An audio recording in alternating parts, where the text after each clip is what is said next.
ମୋତେ ସର୍ବପ୍ରଥମେ କୁହ, ତୁମେ ଯେତେବେଳେ ବି ମୋ ପାଖକୁ ଆସୁଛ, ସବୁବେଳେ କ'ଣ ପାଇଁ କାନ୍ଦୁଛ? ତୁମେ କ'ଣ ଭାବୁଛ ମୁଁ କିଛି ଦେଖିପାରୁନାହିଁ? ଆରେ ମୁଁ ତ ଏହା ମଧ୍ୟ ଦେଖିଛି। ଗତକାଲି ତୁମେ ମୋ ସାମ୍ନାରେ କାନ୍ଦୁଥିଲ। ତୁମକୁ ଲାଗୁଛି କି ମୁଁ ତୁମ ପ୍ରତି ଧ୍ୟାନ ଦେଉନାହିଁ, କେବଳ ମୋର ଅନ୍ୟ ପିଲାମାନଙ୍କ ପ୍ରତି ଧ୍ୟାନ ଦେଉଛି। କିନ୍ତୁ ମୋ ପିଲାମାନେ ଏହା ବିଲକୁଲ ବି ନୁହେଁ। ତୁମେ କେଉଁଭଳି ଭାବରେ ତୁମ ମନରେ ଏଭଳି ଚିନ୍ତାଧାରା ଆଣିପାରୁଛ? ଆରେ ମୋ ନଜର ସବୁବେଳେ ତୁମ ଉପରେ ମଧ୍ୟ ଅଛି। ପ୍ରତ୍ୟେକ ସମୟରେ, ପ୍ରତ୍ୟେକ ମୁହୂର୍ତ୍ତରେ ମୋ ନଜର ମୋର ସମସ୍ତ ସନ୍ତାନମାନଙ୍କ ଉପରେ ରହିଛି। ତେଣୁ ତୁମ ମନରେ ଏହି କଳ୍ପନାକୁ ଦୂର କରିଦିଅ। ତୁମକୁ ଏହିପରି କାନ୍ଦୁଥିବାର ଦେଖି ମୋତେ ମଧ୍ୟ ଦୁଃଖ ହେଲା। ତୁମେ କେମିତି ଏହିପରି ଭାବିପାରୁଛ ପିଲାମାନେ?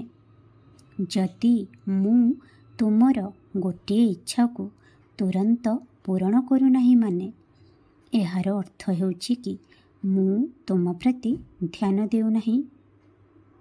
ଆରେ ପ୍ରତ୍ୟେକ ଜିନିଷ ପାଇଁ କିଛି ସମୟ ଲାଗିଥାଏ।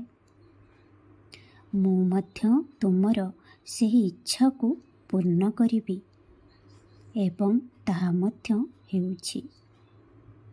ବାସ୍ ଆଉ କିଛି ଦିନ, ଆଉ ଅଳ୍ପ କିଛି ଦିନ ମଧ୍ୟରେ ତୁମକୁ ତାହା ଜଣାପଡ଼ିଯିବ।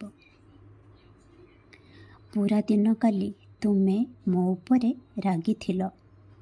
ତେଣୁ ମୁଁ କହୁଛି, ଏବେ ହସ। ମୁଁ ମୋ ପିଲାମାନଙ୍କ କଲ୍ୟାଣ ପାଇଁ କିଛି ବି କରିପାରିବି। ଏହା ତୁମେ ଭଲସେ ଜାଣିଛ। ବେଳେବେଳେ କିଛି ବିଷୟ ପାଇଁ ସମୟ ଲାଗିଥାଏ ପିଲାମାନେ। ଧୈର୍ଯ୍ୟ ରଖ, ଯେପରି ଆଜି ପର୍ଯ୍ୟନ୍ତ ରଖି ଆସିଛ। ମୁଁ ତୁମକୁ ତୁମର ଜନ୍ମରୁ ସମ୍ଭାଳିଛି ଏବଂ ଆଜି ବି ସମ୍ଭାଳୁଛି। ତୁମେ କାହିଁକି ଚିନ୍ତା କରୁଛ ଲୋକମାନେ କ'ଣ ଭାବୁଛନ୍ତି, କ'ଣ କହୁଛନ୍ତି? ତୁମେ ଦେଖିବ ଏବେ ସବୁ ବଦଳିଯିବ। ଏବେ ସମସ୍ତେ ତୁମକୁ ସାଇଙ୍କ ପିଲା କହି ଡାକିବା ଆରମ୍ଭ କରିବେ ଏବଂ ଯାହା ତୁମ ବିରୁଦ୍ଧରେ ଥିଲା ଏବେ ତୁମ ସପକ୍ଷରେ ହେବ। ତୁମର ପ୍ରଶଂସା ମଧ୍ୟ ହେବ। ଜାଣି ରଖ, ତୁମେ ମୋତେ ବାଛି ନାହଁ, ମୁଁ ତୁମକୁ ମୋ ଶରଣରେ ଆଣିଛି। ତେଣୁ ମୁଁ ତୁମକୁ କେମିତି ଦୁଃଖ ଦେବି? ତୁମ ପାଇଁ ସୁଖ ହିଁ ସୁଖ ଲେଖିଛି। ସେଥିପାଇଁ କିଛି ଦିନ ଅପେକ୍ଷା କର। କିଛି ସମୟ ଲାଗିବ। ଖୁସିରେ ରୁହ। ଖୁବ୍ ଆଶୀର୍ବାଦ କରୁଛି। ଓମ୍ ସାଇ ରାମ, ଜୟ ସାଇ ରାମ।